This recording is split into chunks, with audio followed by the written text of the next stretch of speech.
तो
दोस्तों, आज हम अपनी इस वीडियो की शुरुआत करते हैं बाबा श्री केदारनाथ का नाम लेके, तो बोलिए जय श्री केदार। तो दोस्तों, आज हम इस वीडियो की शुरुआत करते हैं सबसे पहले अपनी इस केदारनाथ की ज्योग्राफी की। तो जो है हमारे केदारनाथ बाबा की ज्योग्राफी है, अगर हम सबसे पहले इसको अगर अर्थ के माध्यम से देखें तो ये हमारा सबसे पहले यहाँ पर अगर हम आएंगे तो सोनप्रयाग, और हम सोनप्रयाग से आगे चलेंगे गौरीकुंड, गौरीकुंड से अगर हम आगे बढ़ते रहेंगे तो फिर हम यहाँ से भीमपुल, जहाँ पे अभी रामबाड़ा नया वाला बोलते हैं, पुराना वाला रामबाड़ा तो ख़त्म हो गया था आपको जैसा पता ही है। तो फिर वहाँ से आप यहाँ से राइट होके मंदाकिनी नदी के दाएं किनारे से होते हुए आप पहुँचेंगे केदारनाथ की इस प्यारी सी वैली में। और ये जो हमारी केदार बाबा की वैली है, ये जो घाटी है, ये बहुत ज़्यादा सुंदर है। ये एक हाई हिल्स, हाई माउंटेनियस एक वैली है जो पूरी सराउंडेड है हाई माउंटेन पीक्स के आसपास से। अगर मैं आपको थोड़ा सा इस जगह की ज्योग्राफी दिखाऊं, और यहाँ पर आप जितने भी आसपास के पहाड़ देखेंगे, जो भी जितना भी हिमालय है, ये हिमालय सारी की सारी रेंज जो है वो 6000 मीटर से लेकर 7000 मीटर रेंज के पहाड़ इसके आसपास हैं। और नंदा देवी भी यहाँ से कुछ ही दूर पर है, जो इंडिया का सबसे ऊंचा पहाड़ है, जो कि 7888 मीटर का है। तो दोस्तों, ये है हमारे आसपास की पूरी हाईली माउंटेनियस पीक केदारनाथ के आसपास की। और अगर मैं और वापस आऊँ अपने इस केदार घाटी में और इसके आसपास आप कहाँ कहाँ जा सकते हैं, तो ये ऊपर आपको चौड़ाबाड़ी दिख रहा है, और अगर थोड़ा सा इधर आएंगे तो वासुकी ताल भी दिखेगा आपको, तो आप यहाँ वासुकी ताल का भी ट्रैक कर सकते हैं। तो दोस्तों, ये है हमारा पूरी ज्योग्राफिकल डिटेल्स हमारे केदारनाथ की। तो दोस्तों, हम अपना ये सफ़र शुरू करेंगे दिल्ली से, और दिल्ली से हम आएंगे हरिद्वार होते हुए ऋषिकेश, और ऋषिकेश से हम आएंगे देवप्रयाग से रुद्रप्रयाग तक, और रुद्रप्रयाग से हमें लेना होगा लेफ़्ट और हम पहुंचेंगे सोनप्रयाग होते हुए गौरीकुंड पे। तो दोस्तों, हमारा जो असली ट्रैक शुरू होगा वो होगा गौरीकुंड से, और फिर हम वहां से लेंगे लेफ़्ट और हम सीधा पहुंचेंगे 18 किलोमीटर का ट्रैक करके केदार बाबा के यहाँ। और जो हमारे केदार बाबा के धाम में जब आप पहुंचेंगे तो बिल्कुल मनमोहित हो जाएंगे। तो आप भी आनंद लीजिए आज की हमारी इस वीडियो का और देखते रहिए। तो दोस्तों, ये जो हमारा केदारनाथ का टोटल ट्रैक है 18 से 20 किलोमीटर का है, तो आप ये मान के चलिए कम से कम 18 किलोमीटर का है। जो हमारा ट्रैक शुरू होगा, ये शुरू होगा सोनप्रयाग से, तो यहीं पर आपका रजिस्ट्रेशन होगा, और उसके बाद आप पहुंचेंगे गौरीकुंड, जहां पर आप करेंगे स्नान गर्म पानी से, और उसके बाद भीमपुल होते हुए आप पहुँच जाएंगे केदारनाथ की हमारे इस प्यारे से मंदिर में। तो दोस्तों, जो हमारी बाबा जी की पंचमुखी मूर्ति थी, जो डोली थी उनकी, वो 7 तारीख को निकली थी इस ओमकारेश्वर मंदिर से, जो कि है ऊखीमठ में। जो है कि आप देख रहे हैं, ये है ओमकारेश्वर मंदिर ऊखीमठ का। तो 6 महीने बाबा का विश्राम ही होता है। और जो ये आप देख रहे हैं, ये है पंचमुखी बाबा श्री केदार की मूर्ति। और जब ये पंचमुखी केदार बाबा की मूर्ति जब पहुँचेगी हमारी श्री केदारनाथ में, तब हमारी 6 महीने की यात्रा शुरू हो जाएगी श्री केदारनाथ जी की। तो दोस्तों, मैं आपको बताता हूँ कि जब आप ये हमारी केदारनाथ की यात्रा चलेगी, तो अब आपको क्या क्या चीज़ें रखनी है अपने पास।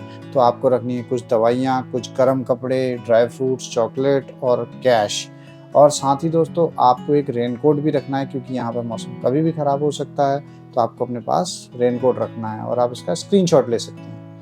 तो दोस्तों इसके अलावा यहाँ पे आसपास क्या-क्या जगह हैं घूमने की, एक तो केदारनाथ जी का मंदिर ही है और भीमशिला जो आप देख रहे हैं, और साथ ही आप जा सकते हैं शंकराचार्य जी की मूर्ति जो कि मंदिर के पीछे ही है। इसके साथ-साथ आप कर सकते हैं चौड़ाबाड़ी ग्लेशियर का ट्रैक, वासुकी ताल का ट्रैक और भैरव मंदिर का भी ट्रैक, जो कि छोटे-छोटे ट्रैक्स हैं। दोस्तों जब आप ये यात्रा को करेंगे तो आपको छोटे-बड़े वाटरफॉल्स बहुत सारे मिलेंगे रास्ते में।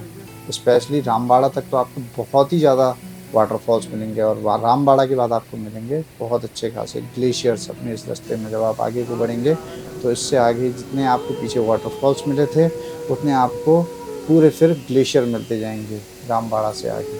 तो ये है हमारी पूरी श्री केदारनाथ जी का एक सुंदर सा रास्ता, जो बिल्कुल आप बिल्कुल स्वर्ग से कंपेयर कर सकते हैं इसको। बिल्कुल आपको स्वर्ग में होने की अनुभूति होगी। लोग कहते हैं कि स्वर्ग कहाँ है, लेकिन मैं कहता हूँ कि इस धरती पर स्वर्ग तो सिर्फ साक्षात केदारनाथ बाबा की यहीं पर ही है। देवभूमि उत्तराखंड में ही दोस्तों स्वर्ग बसता है।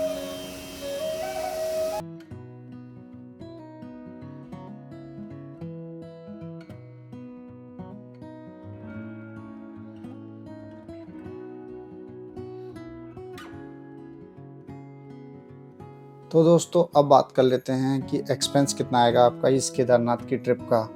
मैं एक्सपेक्ट करता हूँ कि अगर आप कार से आ रहे हैं और आप 4 लोग कार में बैठे हुए हैं, तो आपकी जो कार की फ्यूल की कॉस्ट आएगी वो आएगी 7000, और जो वहाँ पे होम स्टेज आप पूरी इस जर्नी के दौरान जो होम स्टेज या होटल्स वगैरह लेंगे तो उसकी 8000, और फूड की कॉस्ट जो होगी 5000 आएगी।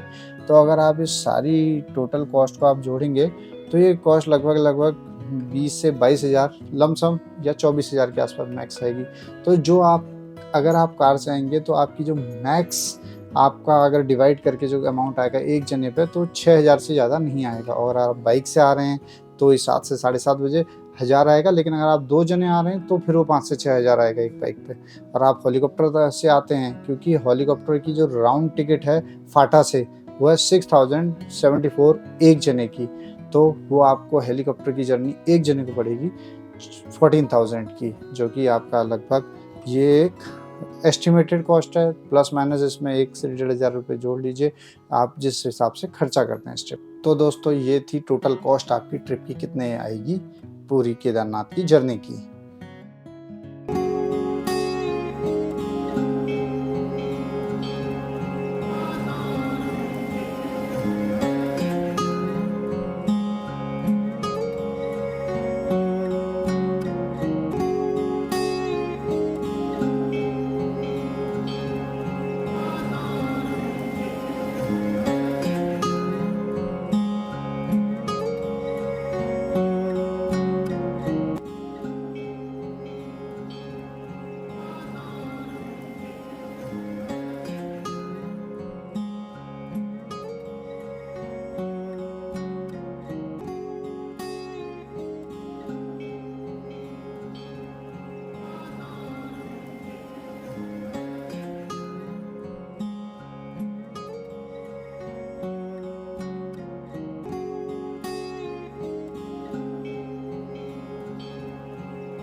केदार घाटी,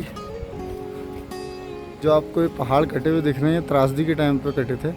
जो त्रासदी आई थी उत्तराखंड की 2013 की, वहीं पे पिछला रास्ता था, वहीं से पिछला रास्ता भी था। जी हाँ बिल्कुल बिल्कुल। ये जो आप बगल से वो रास्ता देख रहे हैं, ये देखिए ये त्रासदी वाला रास्ता था। यह बंद किया जा चुका है गवर्नमेंट द्वारा। पहले एक पुल आता है, उस पुल से आप इधर अब नया रास्ता बना दिया है जिसमें नदी का रास्ता कम है। तो पहले देखिए इस रास्ते में कितनी जगह कटान हो रखा है। देखिए यहाँ रास्ता है, कटान हो रखा है। मैं जूम करके दिखा रहा हूँ तो देखिए पहले बहुत घटनाएं घट चुकी हैं। ये 2013 में 3-4 चीज़ें, बादल फटा था, जो गांधी सरोवर था वो भी फट चुका था। तो ये सब चीज़ें हुई हैं यहाँ पर। और देखिए सामने का लुक, इस घाटी का लुक जो है उसका तो कोई सानी ही नहीं, ज़बरदस्त यहाँ पर। तो दोस्तों जो हमारा केदार बाबा का मौसम है ना, ये कभी भी बदल सकता है। यहाँ पे कभी भी बर्फ़बारी हो सकती है, कभी भी धुंध आ सकती है, कभी भी धूप आ सकती है, कभी भी बरसात हो सकती है और साथ ही साथ आप जो देख रहे हो कभी भी स्नोफॉल आ सकता है यहाँ पे। तो स्नोफॉल मैक्सिमम अभी मई के महीने तक तो आराम से मिल सकता है यहाँ पे। हाँ, जून, जुलाई, अगस्त में थोड़ा-सा स्नोफॉल कम होता है। तो दोस्तों अब आज हमारे केदार बाबा के कपाट खुल चुके हैं और आज से यात्रा प्रारंभ हो गई है दिवाली तक के लिए और दिवाली के दिन ये कपाट फिर से बंद हो जाएँगे। तो आप अगर आज तक केदार बाबा के दर्शन नहीं किए हैं या किए भी हैं, तो एक बार अवश्य हमारे श्री केदार जी के दर्शन कीजिए, हमारे श्री केदारनाथ जी का आशीर्वाद लीजिए और आप ज़रूर बताना जितनी मैंने इस वीडियो में जानकारी दी वो आपको कैसी लगी और ये वीडियो आपको कैसा लगा ज़रूर बताइएगा। और जब आप ये पहली बार केदारनाथ को दूर से देखेंगे ना तो आप लिटरली इमोशनल हो जाएंगे। वैसा ही कुछ हमारे साथ भी था। दोस्तों आगे देखते रहिए।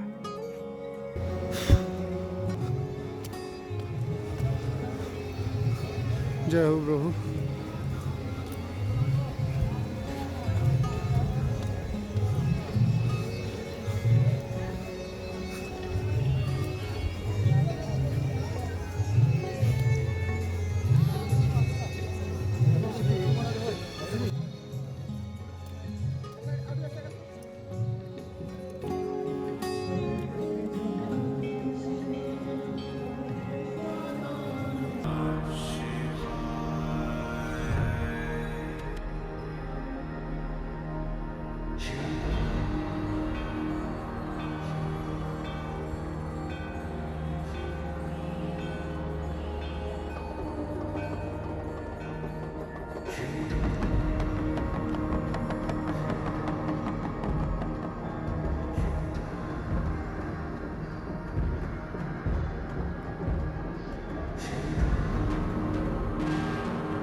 तो दोस्तों ज़रूर बताइएगा कि आपको आज का हमारा ये वीडियो कैसा लगा और आपको ये जितनी जानकारी मैंने इस वीडियो में दी आपको ये कैसी लगी। अगर आपके कोई भी सवाल हैं तो आप पूछ सकते हैं मेरे से और तब तक आपको छोड़ जाते हैं केदारनाथ जी के इस प्यारे से नज़ारों के बीच में। तब तक दोस्तों हमें इजाज़त दीजिए। धन्यवाद।